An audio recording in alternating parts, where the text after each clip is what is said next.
Le réalisme a fini par l'emporter en Israël, les chiffres des sondages aussi. Pour la première fois depuis des années, le Likoud, le parti de la droite du président Benjamin Netanyahou, a commencé à baisser dans les sondages alors que jusqu'à présent rien ne l'avait fait bouger. Là, son projet de réforme judiciaire préconisé par son gouvernement depuis 3 mois ne passe pas, mais alors vraiment pas. Netanyahou a convenu avec son ministre de la Sécurité, l'ultra-orthodoxe Itamar Ben-Gvir, que la coalition renonce à passer le texte en force à la Knesset, au Parlement. Ce projet sera discuté dans le cadre d'un accord national et après des discussions avec l'opposition. Si aucun compromis n'est trouvé, Netanyahou a promis qu'il passera la refonte judiciaire durant la session d'été au Parlement.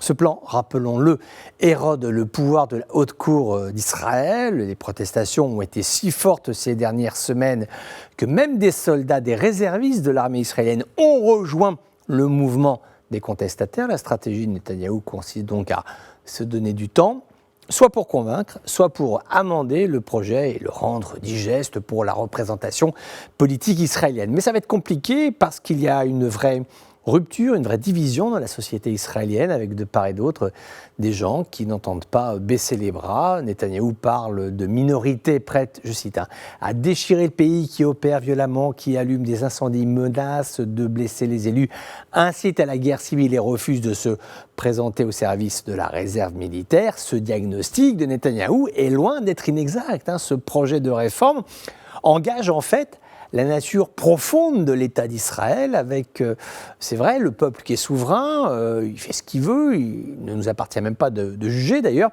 mais le fait de repenser, de reconsidérer les relations entre le politique et la justice dans ce pays, ça touche à l'essence de la nation. D'ailleurs, il est intéressant de noter que dans le cadre de l'accord que Netanyahou a conclu avec Ben-Gvir, le Premier ministre a accepté de créer une garde nationale, c'est une demande ancienne des ultra-orthodoxes. Ben-Gvir est en conflit actuellement avec les commandants de la police depuis son arrivée en fonction. Il cherche à établir un organisme d'application de la loi qui soit séparé, plus petit, plus mobile et qui fonctionnerait de manière indépendante, sous ses ordres mais indépendante.